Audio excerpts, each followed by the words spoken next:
Welcome again students. और आज की वीडियो में हम डिस्कस करेंगे अभ्यास के प्रश्न उत्तर चैप्टर 4 पदार्थ धातु एवं अधातु for class 8 science from NCERT। और इससे पहले की वीडियोस में हम चैप्टर को कवर कर चुके हैं। इंग्लिश मीडियम में हम क्वेश्चन ऑलरेडी डिस्कस कर चुके हैं और इस वीडियो में हम हिंदी मीडियम के क्वेश्चंस को डिस्कस करेंगे। अगर आपने चैप्टर की वीडियोस को नहीं देखा है तो आप डिस्क्रिप्शन बॉक्स में जाइए, वहां पर आपको लिंक मिलेगा और उस पर क्लिक करके आप कंप्लीट वीडियोस को देख सकते हो। So now let's start. First question is, निम्नलिखित में से किसको पीटकर पतली चादरों में परिवर्तित किया जा सकता है? ऑप्शंस आपके पास हैं जिंक, फास्फोरस, सल्फर और ऑक्सीजन। इसमें किसको पीटकर पतली चादर में परिवर्तित किया जाएगा? जो धातु होती है उसी का गुण होता है अधातवर्धता का, जिसमें पीट कर पतली चादर में परिवर्तित किया जा सकता है। यहाँ पर फास्फोरस, सल्फर और ऑक्सीजन ये क्या हैं? ये अधातुएं हैं। केवल जिंक है जो कि क्या है? धातु है। यही इसका सही उत्तर होगा। क्वेश्चन नंबर 2, निम्नलिखित में से कौन सा कथन सही है? कौन सा कथन सही है आपको इसमें से फाइंड आउट करना है। सभी धातुएं तन्य होती हैं। तन्यता क्या होती है? जिसमें धातुओं को तारों में परिवर्तित किया जाता है।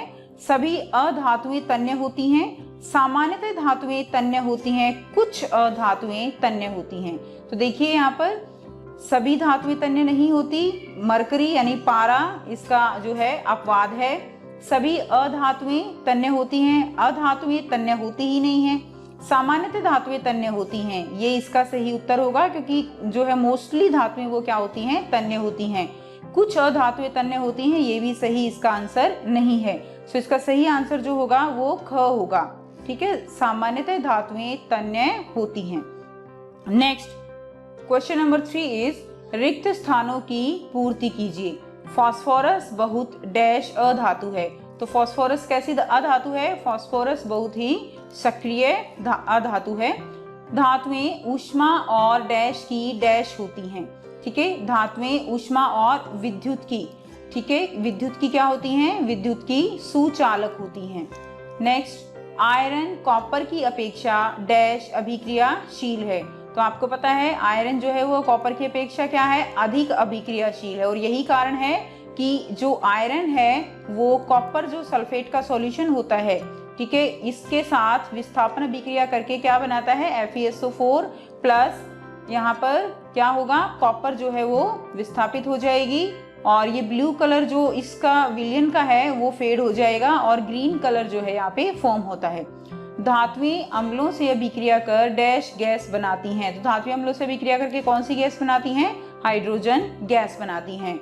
और हमने ये सारे पॉइंट्स जो है जब चैप्टर किया है उसमें डिस्कस किए हैं। और अगर आपने वो वीडियोस नहीं देखी हैं तो उनका लिंक आपको डिस्क्रिप्शन बॉक्स में मिल जाएगा, वहाँ पर विजिट करके आप चैप्टर को जरूर जो है वहाँ पर स्टडी कीजिए।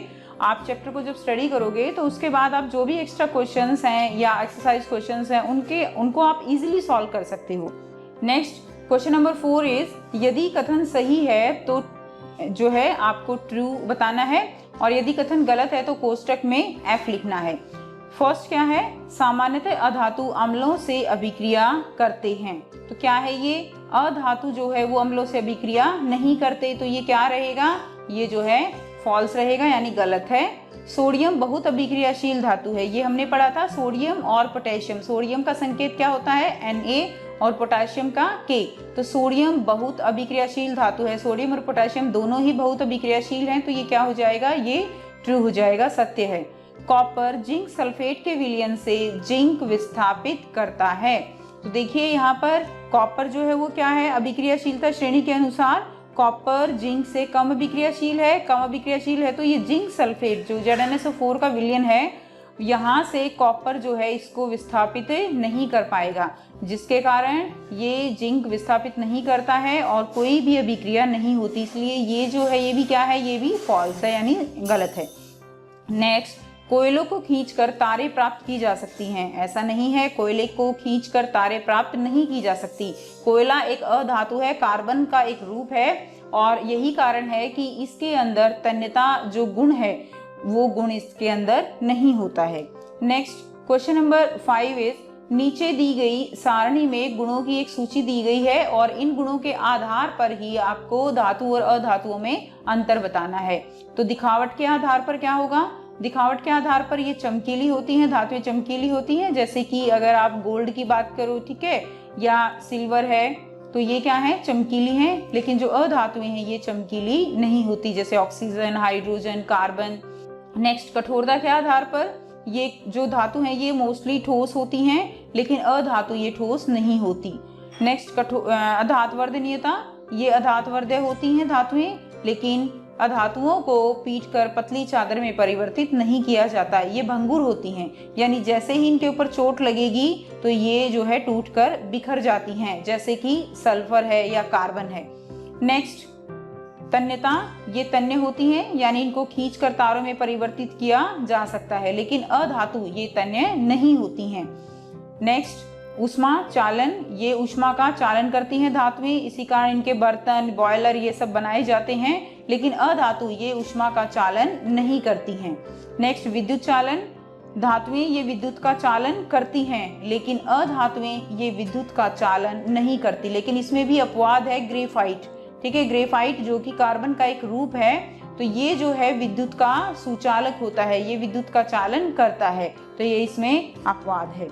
प्रश्न 6, निम्नलिखित के लिए कारण दीजिए। क भाग है, एल्यूमिनियम की पन्नी का उपयोग खाद्य सामग्री को लपेटने में किया जाता है।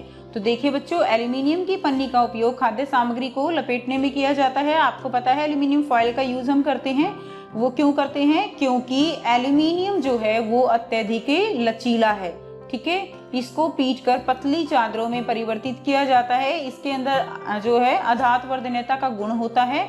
इसके अलावा यह भोजन के साथ प्रतिक्रिया नहीं करता, और यही कारण है कि एल्यूमिनियम की पन्नी का उपयोग खाद्य सामग्री को लपेटने में किया जाता है। नेक्स्ट, ख भाग है, निमज्जन छड़ें, इमर्सन रॉड जो है वो धात्विक पदार्थों से निर्मित होती हैं, क्यों? आपको पता है धातुएं ऊष्मा और विद्युत की क्या होती हैं, सुचालक होती हैं, और यही कारण है कि तरल पदार्थों को गर्म करने के लिए निमज्जन छड़ें या धातु की बनी होती हैं। नेक्स्ट, कॉपर और जिंक को उसके लवण से विस्थापित नहीं करता। तो कॉपर जिंक को उसके लवण से विस्थापित क्यों नहीं करता? क्योंकि अभिक्रियाशीलता श्रेणी के अनुसार जो जिंक है वो तांबे की अपेक्षा अधिक क्रियाशील है, और जो केवल उच्च क्रियाशीलता धातु ही लवण के विलयन से निम्न क्रियाशील धातु को विस्थापित कर सकती हैं। यानी अगर हमारे पास जिंक सल्फेट है और इसके अंदर हम कॉपर डालते हैं तो कॉपर इसको इसकी जगह से नहीं हटा पाएगा, लेकिन अगर हमारे पास कॉपर सल्फेट है और उसके अंदर अगर हम जिंक डालते हैं तो यहाँ पर अभिक्रिया हो जाएगी और ये बन जाएगा ZnSO4, ठीक है। तो यहाँ पर और कॉपर जो है वो विस्थापित हो जाएगी। अब ऐसा क्यों हुआ? ऐसा इसलिए हुआ क्योंकि जिंक वो ज्यादा अभिक्रियाशील है, किससे? कॉपर से, तांबे से, इसलिए इसने इसको इसकी जगह से विस्थापित कर दिया। लेकिन इसमें अगर देखोगे तो कॉपर वो जिंक से ज्यादा अभिक्रियाशील नहीं है, इसलिए ये इसको इसके लवण से विस्थापित नहीं कर पाएगा। नेक्स्ट, सोडियम और पोटाशियम को मिट्टी के तेल में क्यों रखा जाता है? तो सोडियम और पोटाशियम जो है इनको अत्यधिक अभिक्रियाशीलता होने के कारण ये जो सोडियम और पोटाशियम है इनको हवा के संपर्क से, पानी के संपर्क से दूर रखना अत्यंत आवश्यक है। क्यों आवश्यक है? क्योंकि ये अधिक अभिक्रियाशील हैं। हवा के संपर्क में आने पर वे आग पकड़ लेते हैं और उन्हें इसीलिए मिट्टी के तेल में रखा जाता है, यही कारण है। नेक्स्ट, क्वेश्चन नंबर 7, क्या आप नींबू के अचार को एल्यूमिनियम पात्रों में रख सकते हैं? स्पष्ट कीजिए। तो हम नींबू के अचार को एल्यूमिनियम के पात्रों में नहीं रख सकते। क्यों नहीं रख सकते? क्योंकि जो नींबू का अचार है उसके अंदर क्या होता है? उसके अंदर अम्ल होता है जो कि एल्यूमिनियम के साथ अभिक्रिया कर उसे क्या कर देता है? उसे वो संक्षारित कर देता है, जिससे क्या होगा? जिससे बर्तन खराब हो जाते हैं और धीरे धीरे वो नष्ट हो जाते हैं, और उससे कुछ विषैले पदार्थ जो है जो हमारे लिए जो घातक सिद्ध हो सकते हैं वो भी उससे प्रोड्यूस होते हैं। और यही कारण है कि नींबू के अचार को एल्यूमिनियम पात्रों में हम नहीं रख पाते। क्वेश्चन नंबर 8 क्या है? नीचे दी गई सारणी के कॉलम 1 में कुछ पदार्थ दिए गए हैं, कॉलम 2 में उनके कुछ उपयोग दिए गए हैं। आपको कॉलम 1 के पदार्थों का कॉलम 2 से सही मिलान करना है। तो यहाँ पर कॉलम 1 में कुछ धातुएं दी गई हैं और यहाँ पर कुछ प्रयोग हैं, आपको उनका सही मिलान करना है। अब इसमें देखिए, ये हमारे पास गोल्ड है। गोल्ड जो है वो किस लिए यूज होता है? आभूषण बनाने में यूज किया जाता है। नेक्स्ट आयरन, आयरन किस लिए? मशीनों के निर्माण में उसका उपयोग किया जाता है। नेक्स्ट एल्यूमिनियम, एल्यूमिनियम खाद्य सामग्री लपेटने में। कार्बन, कार्बन ईंधन के रूप में इस्तेमाल होता है। कॉपर, कॉपर से क्या बनती हैं? बिजली की तारें बनती हैं। नेक्स्ट मरकरी, मरकरी जो है उसका उपयोग थर्मोमीटर में किया जाता है। मरकरी को थर्मामीटर में फिल किया जाता है। तो ये इसके सही आंसर होंगे। नेक्स्ट क्वेश्चन नंबर 9 क्या है? क्या होता है जब तनु सल्फ्यूरिक अम्ल कॉपर प्लेट पर डाला जाता है? तो देखिए, तनु सल्फ्यूरिक अम्ल है, उसके साथ कॉपर प्रतिक्रिया नहीं करता है। जो कॉपर है, तांबा, वो केवल जो सांद्र सल्फ्यूरिक अम्ल है उसके साथ अभिक्रिया करता है। सांद्र के साथ ये अभिक्रिया करेगा, तनु के साथ ये अभिक्रिया नहीं करता। और सांद्र के साथ अभिक्रिया करके ये क्या फॉर्म करता है? ये हाइड्रोजन गैस निकलती है। ठीक है, कॉपर प्लस यहाँ पर H2SO4 सल्फ्यूरिक अम्ल, और ये सल्फ्यूरिक अम्ल जो है ये कैसा होगा? ये सांद्र होगा और यहाँ पर बनेगा copper sulphate plus hydrogen gas जो है वो निकल जाएगी। नेक्स्ट, लोहे की कील कॉपर सल्फेट के विलयन में रखी जाती है तो क्या होता है? लोहे की कील जो है वो किस में रखी है? कॉपर सल्फेट में।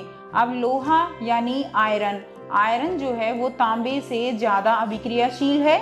ये अभिक्रिया हम पहले भी कर चुके हैं। सो इसमें क्या होगा? लोहे की प्रति जो क्रियाशीलता है कॉपर की तुलना में वो क्या है? अधिक है।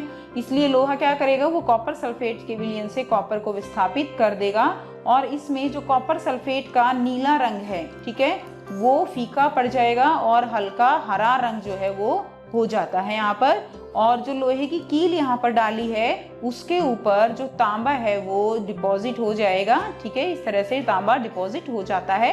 सो अभिक्रिया क्या है? Fe plus CuSO4 copper sulphate, reaction होने के बाद अभिक्रिया होगी एंड ये क्या फॉर्म करेगा? ये बनाएगा FeSO4 प्लस कॉपर। यहाँ पर आप देख सकते हो कि जो आयरन है उसने यहाँ पर तांबे की जगह ले ली है और तांबा जो है वो निकल गया है। नेक्स्ट क्वेश्चन क्या है? सलोनी ने लकड़ी के कोयले का एक जलता हुआ टुकड़ा लिया और उससे उत्सर्जित होने वाली गैस को एक परखनली में इकट्ठा किया। वह गैस की प्रकृति की कैसे जांच करेगी और इस प्रक्रम में होने वाली सभी जो अभिक्रियाएं हैं उनके शब्द समीकरण लिखने हैं। तो देखिए, परखनली के अंदर जो गैस इकट्ठी की है उसमें थोड़ा सा पानी डालेंगे जिससे गैस एकत्रित हो। जब हमने चैप्टर किया था तो इस क्रियाकलाप को हमने अच्छे से समझा भी था। अब परखनली को ढक दें और इसे जो है क्या करना है? अच्छे से हिलाना है ताकि उसके अंदर जो गैस और पानी है वो अच्छे से मिक्स हो जाए। नीले लिटमस और लाल लिटमस के साथ इसका परीक्षण करना है और आप देखोगे कि नीला लिटमस वो कैसा हो जाएगा? वो लाल हो जाएगा। अब नीला लिटमस लाल हुआ है और हमने एक ट्रिक की थी कि हम इस तरह से देखते हैं, अनिल है, ठीक है, यानी अगर नीले से क्या होता है? लाल होता है, तो यानी वो क्या है? वो अम्ल है। यहाँ पर भी नीला लिटमस लाल होगा तो यानी जो गैस है उसकी प्रकृति कैसी है? उसकी प्रकृति अम्लीय है। और यहाँ पर जो अभिक्रिया होगी वो अभिक्रिया कैसी होती है? हमने उसमें जो गैस निकली है वो गैस कौन सी है? वो गैस है कार्बन डाइऑक्साइड गैस। ठीक है, कार्बन है, लकड़ी का कोयला क्या है? कार्बन, ऑक्सीजन के साथ अभिक्रिया होगी, जलेगा तो क्या निकलेगी? Carbon dioxide. फिर हमने इसमें क्या डाल दिया? इसमें डाल दिया हमने पानी, और पानी डालने के बाद ये बन गया कार्बनिक एसिड H2CO3 और ये कार्बनिक अम्ल है। और कार्बनिक अम्ल के कारण ही जो लिटमस है वो नीला जो है किसमें बदल जाता है? लाल में बदल जाता है। और इसी कारण जो गैस है उसकी प्रकृति कैसी है? उसकी प्रकृति अम्लीय है। नेक्स्ट प्रश्न 11, एक दिन रीता अपनी माँ के साथ आभूषण विक्रेता की दुकान पर गई। उसकी माँ ने सुनार को पॉलिश करने हेतु सोने के पुराने आभूषण दिए। अगले दिन जब वे आभूषण वापस लाई तो उन्होंने पाया कि उनका भार कुछ कम हो गया है। क्या आप भार में कमी का कारण बता सकते हो? तो देखिए, इसमें सोने के आभूषण को जो है चमकाने के लिए एक अम्ल का प्रयोग किया जाता है। एक्चुअली जो सोना है, ठीक है, गोल्ड, वो एक बहुत ही कम अभिक्रियाशील धातु है। ना ये पानी के साथ अभिक्रिया करती है, ना हवा में इसकी कोई अभिक्रिया होती है, ना ही ये किसी अम्ल के साथ, चाहे वो हाइड्रोक्लोरिक अम्ल हो, नाइट्रिक अम्ल हो या सल्फ्यूरिक अम्ल हो, उनके साथ अभिक्रिया करती है। लेकिन कुछ एक अम्ल ऐसा जो है तैयार किया जाता है जिसके साथ ये अभिक्रिया करती है, और उस अम्ल का नाम क्या है, वो है एक्वा रीजिया। एक्वा रीजिया इसको कहा जाता है, जिसको हम रॉयल वाटर भी कहते हैं। ठीक है, इसको हम रॉयल वाटर भी इसको कह सकते हैं। अब इसमें क्या होता है कि जब सोने की इसमें डिबोया जाता है तो सोने की जो बाहरी परत है वो क्या हो जाती है, अम्ल में घुल जाती है, और उसकी जो आंतरिक परत है जो चमकदार होती है वो दिखाई देती है, और आभूषणों की जो ऊपरी परत है वो हट जाती है। उसी के कारण उसका वजन कम हो जाता है।